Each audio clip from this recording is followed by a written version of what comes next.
예, 우리 같이 인사 나누겠습니다. 반갑습니다. 예, 사랑합니다. 예, 이 시간 은혜 받고 돌아가시기 바랍니다. 우리 이 시간 창세기 2장 7절로 8절 말씀 읽었습니다. 은혜 받을 말씀의 제목은 에덴 동산의 복을 회복하려면입니다. 에덴 동산의 복을 회복하려면 하나님께서 처음 사람인 아담과 하와를 하나님의 형상대로 창조하시고 에덴 동산에서 살게 하셨습니다. 여러분, 우리 에덴 그러잖아요. 에덴의 뜻이 뭔지 아십니까? 에덴, 행복, 기쁨, 풍요, 이런 뜻이에요. 자, 그러면 하나님께서 살게 해주신 그 에덴 동산, 그 이름의 그 뜻대로 어떤 곳이에요? 행복한 곳이에요. 기쁨이 충만한 곳이에요. 풍요로운 곳이에요. 자, 이 에덴 동산에 처음 사람인 아담과 하와를 살게 하신 하나님의 마음이 뭘까요? 행복하게 살기를 원하시는 거예요. 예. 기쁨이 충만하게 살기를 원하시는 거예요. 풍요로운 삶을 살기를 원하시는 거예요. 그래서 처음 사람인 아담과 하와가 이 에덴 동산에서 에덴 동산의 복을 누리며 살았습니다. 아담과 하와는 행복했습니다. 기쁨이 충만했습니다. 또 풍요로웠습니다. 하나님께서는 아담과 하와뿐만 아니라 오늘을 사는 저와 여러분도 이 에덴 동산의 복을 누리며 살기를 원하세요. 그런데 어느 날 이 에덴 동산이 죄로 오염되고 말았어요. 이 오염은 어느 날 간교한 마귀가 뱀의 모습을 하고 하와를 찾아오면서 시작이 됩니다. 사랑하는 성도 여러분, 악한 마귀의 속성을 아십니까? 악한 마귀는 우리가 잘 알고 있는 것처럼 뿔이 나고 검은색이고 삼지창을 들고 그렇게 우리에게 다가오지 않습니다. 악한 마귀는요, 마음씨 좋은 아저씨의 모습으로, 마음씨 좋은 아줌마의 모습으로, 또 마음씨 좋은 형이나 동생, 누나 이런 모습으로, 또 좋은 친구의 모습으로, 때로는 용서할 수 없는 미움의 모습으로, 섭섭함의 모습으로 우리에게 다가와서 목적이 뭐냐? 우리의 심령을, 우리의 삶을 점령하는 거예요. 이게 마귀의 목적입니다. 그래서 저 우리 동네에 있는 어떤 한 큰 교회는요, 성경 공부를 한다고 모임이 만들어졌는데 이 모임의 리더로 누가 침투를 했느냐? 신천지가 침투를 했어요. 그랬는데 그 성경 공부반에 주 참석하는 사람들이 누구냐? 권사님 자제들, 장로님 자제들이거든요. 그래가지고 교회가 발칵 뒤집혔었죠. 예. 이 모임의 목적이 뭡니까? 목사님에 대해서 불만을 가지게 만들어요. 그리고 교회에 대해서 불만을 가지게 만들어요. 그래가지고 많은 수의 사람들이 함께 떠나버리고 말았죠. 예. 마태복음 16장을 보면 예수님께서 십자가를 지실 것을 말씀하시니까 베드로가 안 된대요. 그런 일이 예수님께 일어나면 안 됩니다. 절대 안 됩니다. 막아요. 자, 언뜻 들으면 예수님이 십자가를 지면 안 된다고 가로막는 이 베드로가, 그런 일이 절대 예수님께 일어나면 안 된다고 말하는 베드로가 예수님을 진짜 사랑하는 것 같잖아요. 예수님 입장에서는 얼마나 고마워요. 예? 그렇지만 우리 예수님은 그 이면에 있는 무엇을 보셨냐? 베드로의 모습을 하고 접근하는 마귀의 실체를 보셨어요. 그래서 예수님께서는 베드로의 모습으로 접근하는 그 사탄 마귀를 향하여 23절에서 이렇게 말씀하십니다. 시작. 사탄아, 내 뒤로 물러가라. 너는 나를 넘어지게 하는 자로다. 내가 하나님의 일을 생각하지 아니하고 도리어 사람의 일을 생각하는도다. 그리고 물리치셔요. 네. 언뜻 생각하면 나를 생각해 주는 것 같아. 나를 위로해 주는 것 같아. 그런데 여러분 잘 보세요. 궁극적으로 그 방향이 교회를 떠나게 만들고 예배를 떠나게 만들면 단호하게 예수님처럼 이렇게 선포해야 됩니다. 사탄아, 내 뒤로 물러가라. 너는 나를 넘어지게 하는 자로다. 창세기 3장 1절을 보면 뱀이 여자에게 물었습니다. 같이 읽겠습니다. 시작. 하나님이 참으로 너희에게 동산 모든 나무의 열매를 먹지 말라 하시더냐. 사탄 마귀는, 여러분 창세기 3장을 보면 사탄 마귀는 이 질문을 시작으로 하와의 마음을 도둑질하기 시작합니다. 이거 뭐 별 내용 아닌 것 같잖아요. 근데 하와의 마음을 도둑질하기 시작해요. 무엇을 심어주느냐? 의심을 심어줘요. 사탄 마귀는 의심으로 하와의 마음을 오염시켜서 하나님의 말씀보다는, 하나님의 뜻보다는 내 눈에 보이는 보암직도 하고 먹음직도 하고 지혜롭게 할 만큼 탐스럽기도 한 선악과 열매를 통하여 하와의 마음을 도둑질합니다. 사탄 마귀에게 마음을 빼앗긴 하와는 하나님께서 먹지 말라고 금하신 선악과를 자기도 따먹고 자기 남편 아담도 먹게 합니다. 아담과 하와가 이렇게 하나님의 말씀을 거역하고 선악과를 따먹는 순간 이제 이들에게는 더 이상 에덴 동산이 아니게 되었어요. 에덴 동산은 죄로 오염되었고 아담과 하와는 에덴 동산에서 쫓겨난 자가 되고 말았습니다. 그래서 하나님께서는 죄로 오염된 이 에덴 동산을 폐쇄하기로 작정하셨어요. 문제는 눈에 보이는 에덴 동산만 폐쇄된 것이 아니에요. 아담과 하와가 에덴 동산에서 쫓겨나면서 에덴 동산의 가치였던 행복, 기쁨, 풍요로운 삶도 아담과 하와에서 떠나고 말았습니다. 그래서 그 이후의 사람들은 자기가 왜 그러는지도 몰라요. 자기가 왜 그러는지도 모르는데 여전히 마음속에 먹음직도 하고 보암직도 하고 지혜롭게 할 만큼 탐스럽기도 한 제2, 제3의 선악과를 찾는 것이 자기 삶의 목적이 됐어요. 그래서 그 선악과를 찾는 것을 위해서라면 하나님도 떠나요. 예배도 떠나요. 지금도 여전히 그런 일들이 벌어지고 있다 이 말입니다. 그래서 어떡합니까? 예전에는 하나님이 아니면 안 되었던 인생인데 하나님이 아니어도 되는 인생으로 바뀌어버렸어요. 하나님을 만홀히 여기는 인생으로 바뀌어버렸어요. 예배를 우습게 여기는 인생으로 바뀌어버렸어요. 온통 관심이 어디에 가 있습니까? 먹음직도 하고 보암직도 하고 지혜롭게 할 만큼 탐스럽기도 한, 내가 그것을 찾기만 하면 내가 행복할 것 같고 기쁠 것 같고 풍요롭게 살 것 같은 그 제2, 제3의 선악과를 고대하면서 찾아다닙니다. 그러느라고 하나님은 생각지도 안 하죠. 그렇지만 예수님께서 요한복음 4장에서 사마리아 여자의 예를 들어서 이렇게 말씀하십니다. 그 하나님을 떠난 행복을 찾는 사람은 어떤 사람과 같으냐? 행복을 찾아서 5번이나 결혼을 했지만 5번 이혼을 하고 결국 다른 여자의 남편과 동거를 하는 그 비참한 사마리아 여자 같은 인생을 살게 된다 이 말이죠. 왜 그럴까요? 방향 자체가 달라요. 여러분, 인간의 힘으로는, 내 힘으로는 에덴 동산의 복을 만들어낼 수 없습니다. 하나님이 주셔야 돼요.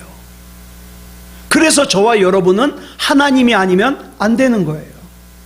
요한복음 14장 27절을 보면 예수님께서 말씀하시기를 주님께서 주시는 평안은 세상이 주는 평안과 같지 않다고 말씀하셨어요.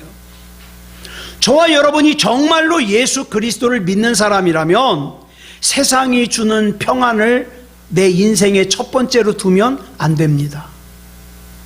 그래서 우리가 그렇게 기도해야 되는 거예요. 나는 하나님이 아니면 안 됩니다.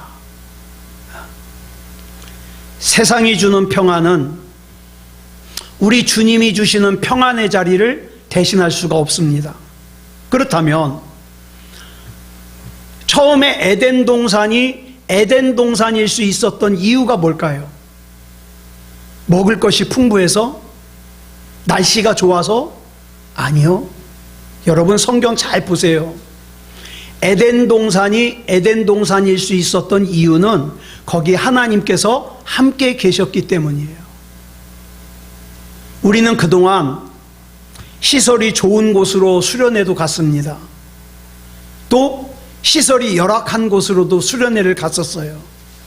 그런데 제 기억에 강하게 남아있는 수련회는 에어컨이 없어가지고 기도를 하면서 막 땀을 발뻘 흘리고 그렇게 수련회했던 그곳이에요. 기도를 하면서 눈물과 콧물로 범벅이 돼가지고 서로를 웃으면서 쳐다보는데 그 얼굴이 천사 같았어요. 천사. 여러분, 저와 여러분이 진짜 하나님을 믿는 그리스도인이라면 내 삶을 내가 만들어가는 것이 아니라 우리 주님께서 만들어 가실 수 있도록 맡겨드릴 수 있어야 됩니다. 나를 맡겨드릴 수 있어야 돼요. 여러분, 그리스도인의 진짜 매력은 어디에서 나오냐? 지금 누구와 함께 있느냐? 여기서 나옵니다. 누구와 함께 있느냐? 누구 때문에 기뻐하느냐? 누구 때문에 행복해하느냐? 여기서 나와요. 하나님께서 함께 계시면 그것으로 충분합니다. 우리 하나님께서 이사야 43장 2절에서 이렇게 말씀하셔요. 시작. 네가 물 가운데로 지날 때에 내가 너와 함께 할 것이라. 강을 건널 때에 물이 너를 침몰하지 못할 것이며 내가 불 가운데로 지날 때에 타지도 아니할 것이요 불꽃이 너를 사르지도 못하리니. 아멘. 또 이사야 41장 10절을 보면 이렇게 말씀하고 있어요. 시작. 내가 너를 굳세게 하리라. 참으로 너를 도와주리라. 참으로 나의 의로운 오른손으로 너를 붙들리라. 아멘. 너를 고아와 같이 내버려 두지 않을 거야. 내가 너를 눈동자같이 지킬 거야. 우리 하나님께서. 이 하나님을 믿으신다면 나를 맡길 수 있어야 되죠. 하나님, 나를 통째로 책임져 주시옵소서. 하나님, 하나님께서 우리 가정 책임져 주시옵소서. 하나님께서 내 자녀를 책임져 주시옵소서. 하나님께서 우리 교회를 책임져 주시옵소서. 맡길 수 있어야죠. 자, 오늘은 부활절입니다. 부활절은 예수님께서 죽음을 깨뜨리고 부활하심을 우리가 기뻐하고 기념하고 감사하는 날이죠. 그런데 부활주일날 왜 난데없이 에덴 동산의 복을 회복하자고 말씀을 나누는가? 여러분, 이 부활절이 막연한 부활절이 되면 안 돼요. 이 부활절이 저와 여러분에게 구체적인 부활절이 되기 위해서는 반드시 잃어버린 에덴 동산의 복을 회복해야 됩니다. 여러분, 헬라어로 부활을 뭐라 그러냐? 아나스타시스라 그래요. 그런데 이 아나스타시스라는 이 단어가 죽음에서 다시 살아나다라는 뜻도 있지만 또 무슨 뜻이 있느냐? 회복이라는 뜻이 있어요. 회복. 저와 여러분이 떠났던 하나님을 회복하고, 떠났던 예배를 회복하고, 떠났던 기도를 회복하고, 잃어버렸던 에덴 동산의 복을 회복한다는 이 뜻이 있어요. 즉, 부활하신 예수님을 진짜로 믿는 사람만이 잃어버린 에덴 동산의 복을 회복할 수 있습니다. 그리고 에덴 동산의 복을 회복하는 사람만이 예수님을 따라서 부활할 수 있습니다. 그러면 어떻게 잃어버린 에덴 동산의 복을 회복할까요? 첫 번째로 에덴 동산의 복을 회복할 수 있는 첫 번째 원리는 하나님과 함께입니다. 여러분, 에덴 동산일 수 있었던 이유는 절대로 환경이 좋았기 때문이 아니에요. 사람들은 자기의 삶을 에덴 동산으로 만들어 보려고 돈을 법니다. 또 좋은 직장을 들어가려고 합니다. 주식 투자를 합니다. 노후에 에덴 동산에서 살아보려고 노후 자금을 갖다가 모아 봅니다. 왜 그래요? 다 에덴 동산에서 살아보려고. 그렇지만 분명하게 말씀드리는데 거기에는 에덴 동산이 없어요. 에덴 동산일 수 있는 원리는 하나님과 함께 살며 우리가 필요로 하는 것들이 하나님께로부터 온다는 것을 믿고 신뢰하고 그렇게 사는 사람만이 에덴 동산의 복을 누릴 수 있어요. 그러면 에덴 동산이 하나님과의 관계로부터 오는 거라는 증거가 어디 있는가? 아담과 하와에게 어떻게 불행이 시작됐는가를 보면 알아요. 여러분, 창세기를 가만히 보면 아담과 하와의 불행이 에덴 동산에서 쫓겨나면서부터 시작됐습니까? 에덴 동산 안에서부터 시작됐습니까? 에덴 동산 안에서부터 시작됐죠. 언제 시작됐어요? 선악과를 따먹자마자 시작됐어요. 무슨 뜻이냐? 처음 사람인 아담과 하와에게 행복이 있었고 기쁨이 있었고 풍요가 있었는데 이 행복과 기쁨과 풍요가 에덴 동산이라고 하는 환경에서 나오는 것이 아니었다 이 말이에요. 아담과 하와에게 불행이 시작되었지만 이 불행의 시작은 물질이 없어서가 아니에요. 먹을 게 없어서가 아니에요. 가시나무가 나서가 아니에요. 몸이 병들어서가 아니에요. 하나님과의 관계가 문제가 생겼기 때문이에요. 하나님과의 관계가 무너지니까 이어서 뭐가 무너집니까? 인간관계가 무너져요. 창세기 3장 12절을 보면 아담은 자기의 죄를 누구에게 전가합니까? 하와에게 전가합니다. 같이 읽겠습니다. 시작. 아담이 이르되 하나님이 주셔서 나와 함께 있게 하신 여자 그가 그 나무 열매를 내게 주므로 내가 먹었나이다. 이 말씀을 보면 아담은 지금 한꺼번에 하나님과 하와를 둘 다 원망하고 있어요. 하와가 그 나무 열매를 내게 주어서 먹었고 내게 그 나무 열매를 준 그 여자를 누가 나한테 데리고 왔어요? 하나님이 데려왔다는 거예요. 결론은 하나님 때문이라는 거죠. 그리고 하와는 창세기 3장 13절에서 자기의 죄를 뱀에게 전가합니다. 같이 읽겠습니다. 시작. 여호와 하나님이 여자에게 이르시되 내가 어찌하여 이렇게 하였느냐? 여자가 이르되 뱀이 나를 꿰므로 내가 먹었나이다. 그러니까 여러분, 영적으로 무너진 사람들은 입에서 나오는 말마다 뭐예요? 누구 때문에? 나는 좀 바로 살아보려고 그러는데 남편 때문에, 아내 때문에, 아무개 때문에, 자식 때문에, 그러면서 자꾸 누구 때문에를 얘기하는 거예요. 아니요. 지금 내가 하나님과의 관계가 무너진 거예요. 예?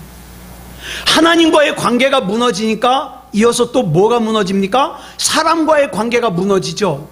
사람과의 관계가 무너지니까 뭐가 무너집니까? 피조물이 함께 탄식을 하는 거예요. 죄를 지은 나 때문에 산도 탄식해요. 강도 탄식해요. 같이 탄식해요. 자, 다시 한번 말씀드립니다. 여러분 가운데 나는 죽어도 누군가를 용서할 수 없어, 누군가를 용서할 수 없는 미움이 내 마음을 차지하고 있다면 먼저 하나님과의 관계를 점검해 보시기 바랍니다. 그 하나님과의 관계가 무너졌을 가능성이 커요. 여러분, 등산을 하다가 길을 잃어버리잖아요. 어디로 가면 될까요? 등산하다가 내가 길을 잃었어요. 어디로 가면 될까요? 내가 그냥 여기 왔던 길 같아가지고 자꾸 가잖아요. 그러면 맴돈대요, 같은 데를. 그러면 산속 깊은 데서 길을 잃어버리면 어디로 가야 되냐? 일단 제일 높은 곳으로 가야 돼요. 높은 곳으로. 그 다음에 높은 곳으로 가가지고 방향을 딱 정해요. 아, 저쪽에 뭐가 있고 저쪽에 뭐가 있구나. 그리고 정해진 방향으로 가는 거예요. 가다가 보면 길이 있어요, 없어요? 없어요. 없어도 방향 정해진 대로 가야 돼요. 예.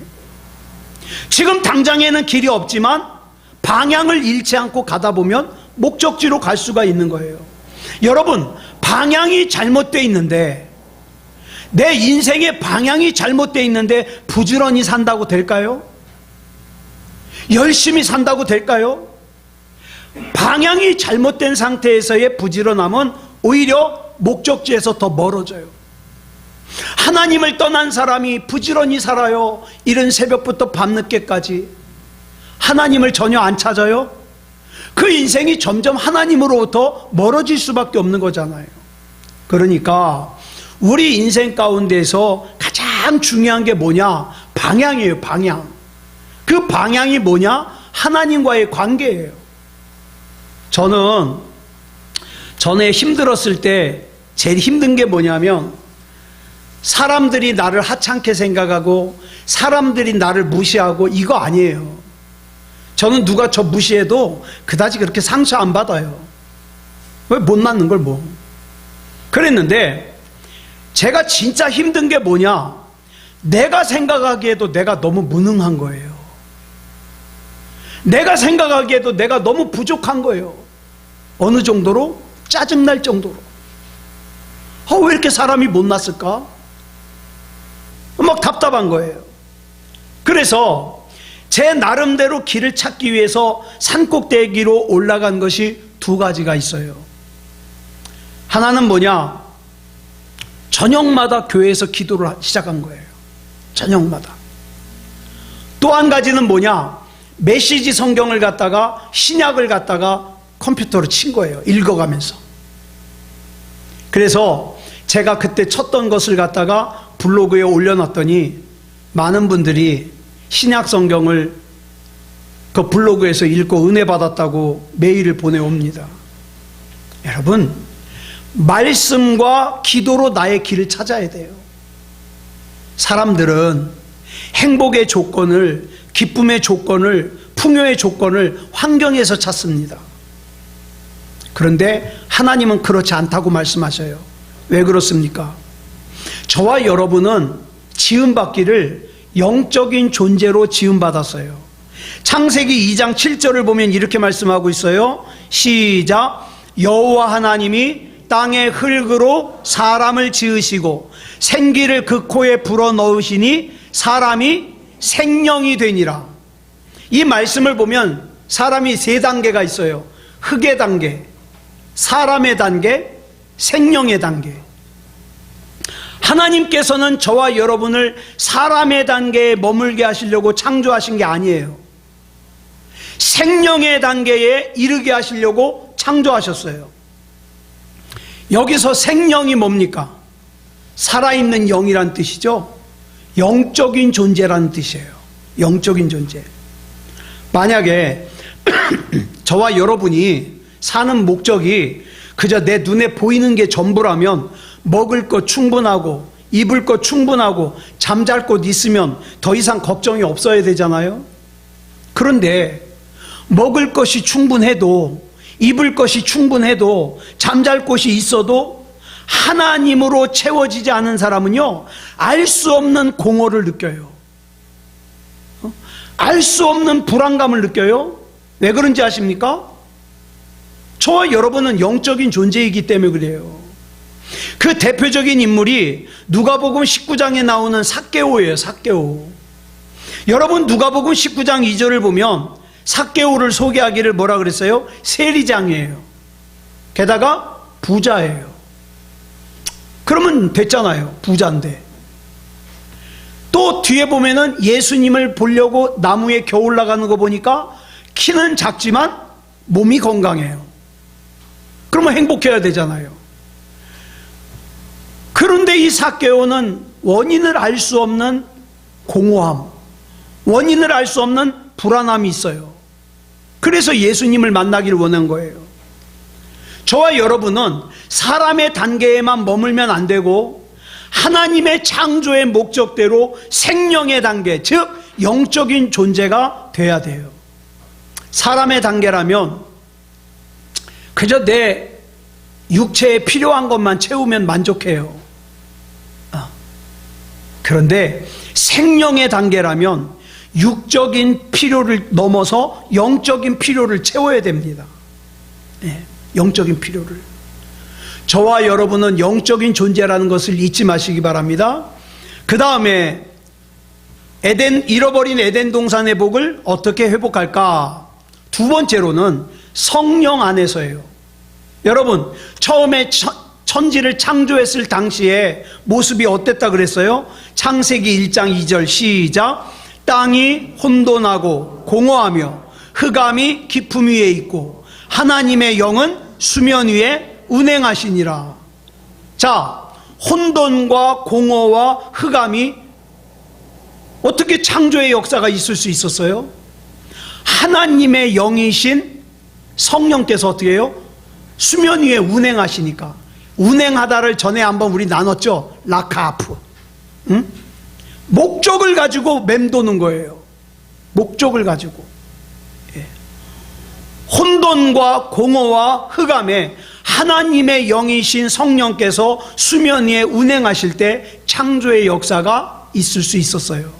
그래서 혼돈은 질서가 되고 공허는 충만이 되고 흑암이 빛이 되었습니다. 이런 창조의 역사가 저와 여러분의 삶에도 있어져야 돼요. 반드시. 여러분, 저와 여러분은 영적인 존재예요. 그래서 저와 여러분은 육적인 필요만 채워서는 에덴 동산의 복을 회복할 수가 없어요. 여러분 아무리 배불러도 행복하지 않아요. 아무리 비싼 옷 걸쳐 입어도 행복하지 않아요. 왜? 이미 저와 여러분은 영적인 존재이기 때문에 조직의 쓴맛을 받기 때문에 영적으로 하나님과 교제하지 않으면 저와 여러분은 만족하지 못해요. 그래서 우리가 이런 영적인 필요를 채우기 위해서 반드시 필요한 게 뭐냐? 예배가 살아야 돼요. 예배가. 오늘날 영적인 문제가 뭐냐? 예배를 드리는 사람이 없는 게 아니에요. 여러분도 아시다시피 예배를 드리는 사람은 많아요. 문제는 죽은 예배를 드리는 사람들이 많아요. 더 문제가 뭔지 아세요? 자기가 죽은 예배를 드리면서도 죽은 예배를 드리는 줄을 몰라요. 워렌 위어스비라는 분이 있어요. 굉장히 훌륭한 설교가인데 이분이 목회를 은퇴하고 나서 책을 하나 썼어요. 그 책이 뭐냐? 제목이 참된 예배를 회복하라라는 제목의 책이에요. 참 좋은 책이에요. 이 책에서 이 워렌 위어스비 목사님이 이런 말을 합니다. 나는 그동안 설교하기 위해서 강단에 섰습니다. 예배 드리기 위해서 강단에 서지 않았습니다. 그런데 만약에 내가 다시 목회를 시작한다면 나는 설교자가 되기보다 먼저 예배자가 되겠습니다. 이런 내용이 나와요. 또 이런 말도 해요. 교회 안에서 하는 사역이 있잖아요. 선교라든가 봉사라든가 이런 거, 뭐 누군가를 가르치는 일이라든가 이 모든 사역은 가장 밑바탕에 뭐가 돼야 되냐? 살아있는 예배가 밑바탕이 돼야 된대요. 왜?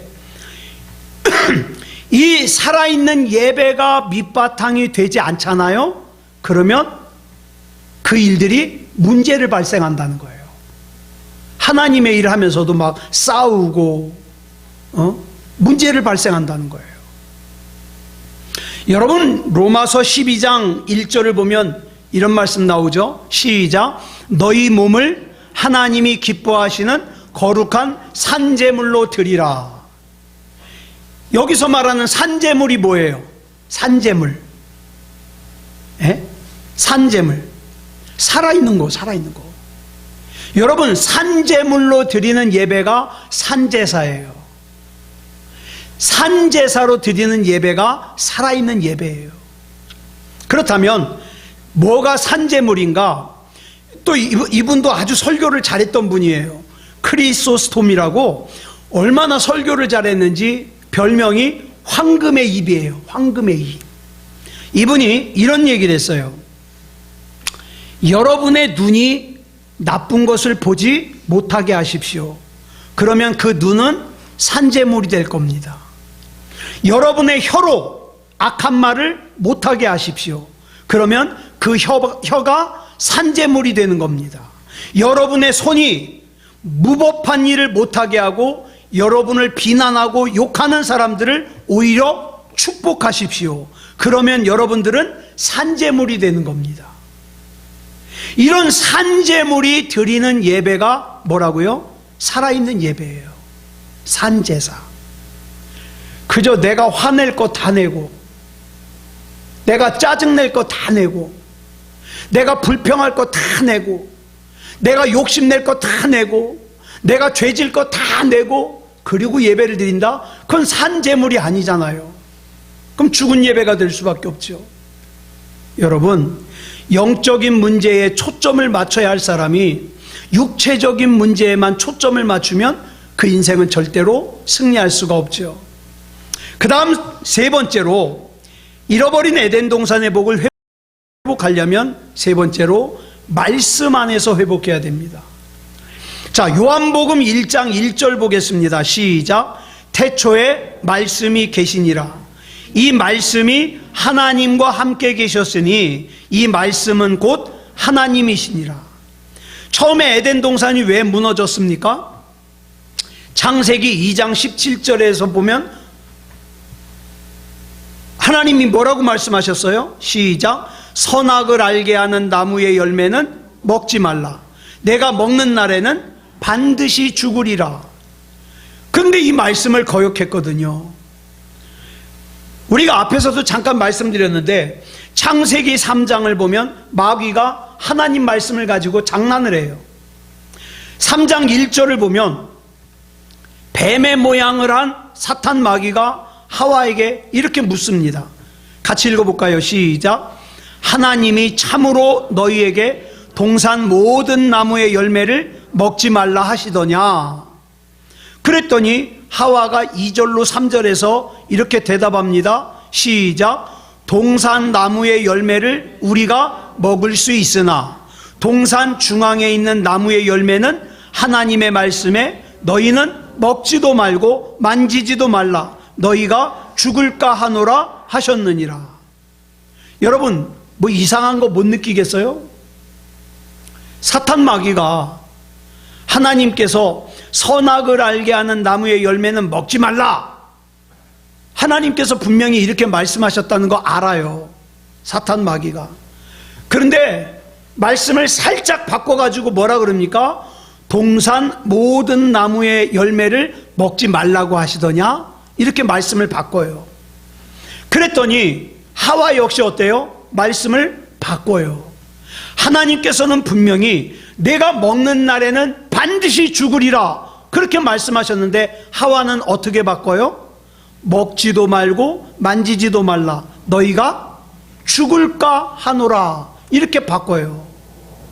이렇게 하나님의 말씀을 바꾸고 혼동을 일으킨 하와에게 사탄 마귀가 더 강하게 도전하죠. 창세기 3장 4절 보겠습니다. 시작. 뱀이 여자에게 이르되 너희가 결코 죽지 아니하리라. 그리고 이어지는 5절에서 결정적으로 의심을 하게 하는 말을 하죠. 뭐라고 합니까? 시작. 너희가 그것을 먹는 날에는 너희 눈이 밝아져 하나님과 같이 되어 선악을 알 줄 하나님이 아심이니라. 어느 순간에 마귀가 하와를 어떻게 속이냐면 야 하와야, 하나님은 네가 잘 되는 거 싫어하셔. 하나님은 너하고 아담이 하나님같이 되는 걸 싫어하셔.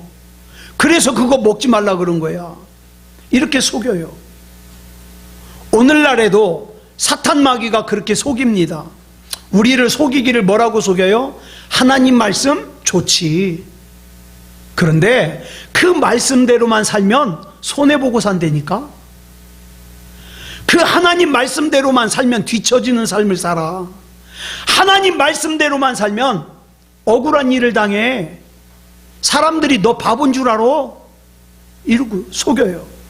그러니까 결론이 뭐예요? 그래, 하나님 말씀을 읽으려면 읽어, 들으려면 들어. 그런데 참고만 해. 참고만 하고 필요하면, 야, 우리가 이 세상을 사는 데 있어서 필요한 건 그런 하나님 말씀, 고리타분한 하나님의 말씀이 아니야. 그럼 뭐냐? 선악과야. 선악과를 먹어. 예. 그렇게 해서 어떻게 해요? 하나님의 형상을 잃어버리게 만들고 사망에 빠진 자가 되게 만들어요. 그래서 결국 에덴 동산의 복을 잃어버리게 만든 거죠. 여러분, 하나님께서 에덴 동산에서의 아담과 하와에게 주신 법은 복잡한 게 아니에요. 딱 한 가지예요. 뭡니까? 창세기 2장 16절로 17절 시작. 여호와 하나님이 그 사람에게 명하여 이르시되 동산 각종 나무의 열매는 내가 임의로 먹되 선악을 알게 하는 나무의 열매는 먹지 말라. 내가 먹는 날에는 반드시 죽으리라 하시니라. 예. 복잡해요? 이거 이해 못할 말씀이 뭐가 있어요? 그런데도 이 한 가지 법을 못 지킨 이유가 뭡니까? 하나님의 말씀을 하찮게 여겼기 때문에. 그래서 시편 1편 2절을 보면 뭐라 그랬어요? 복 있는 사람은 여호와의 율법을 즐거워한다 그랬어요. 그리고 그 율법을 주야로 묵상한다 그랬습니다. 여기서 율법을 즐거워한다는 것은 성경 읽는 거를 좋아한다는 뜻이 아니에요. 내 삶의 가치의 기준을 하나님 말씀에 두고 내가 살든지 죽든지 나는 하나님 말씀대로 살 것이다. 이 삶을 말하는 거예요. 예. 그래서 주야로 묵상한다. 주야로가 뭐예요? 내가 행복할 때도 내가 힘들 때도 나는 하나님의 말씀을 묵상하고 하나님 말씀대로 살려고 한다 이 말이죠. 그래서 저와 여러분에게 하나님 말씀은 참 중요합니다. 저와 여러분이 하나님의 말씀을 잘 지키잖아요. 그러면 저와 여러분이 살면서 뭘 경험하냐? 하나님의 말씀이 저와 여러분 지키는 거 경험합니다. 저와 여러분이 예배를 지키잖아요. 예배가 저와 여러분을 지키는 걸 경험합니다. 네. 그러니까 하나님의 말씀이 삶의 기준이 되시기 바랍니다. 그러면 저와 여러분도 예수님의 뒤를 이어서 부활의 열매가 될 것이고, 그 다음에 에덴 동산의 복을 이 땅에서도 누리고 우리가 장차 가야 될 하나님의 나라에서도 누리게 된다 이 말이에요. 그러니까 여러분, 얄팍하게 내 눈앞에 있는 이익을 계산하지 마시고 하나님 앞에 나를 통째로 맡기시고 하나님의 말씀에 인도하심을 받으시기 바랍니다. 기도하겠습니다. 사랑의 아버지 하나님, 감사합니다. 하나님의 은혜 가운데 인도하여 주셔서 이 시간 우리가 잃어버린 에덴 동산의 복을 회복하려면 어떻게 해야 될까 살폈습니다. 우리 하나님께서는 우리가 행복하길 원하십니다. 우리가 풍요롭게 살기를 원하십니다. 우리가 기뻐하며 살기를 원하십니다. 그러기 위해서 우리는 하나님이 아니면 안 되는데 많은 순간에 우리가 하나님을 뒤로 하고 선악과를 향할 때가 많습니다. 하나님 붙잡아 주시옵소서.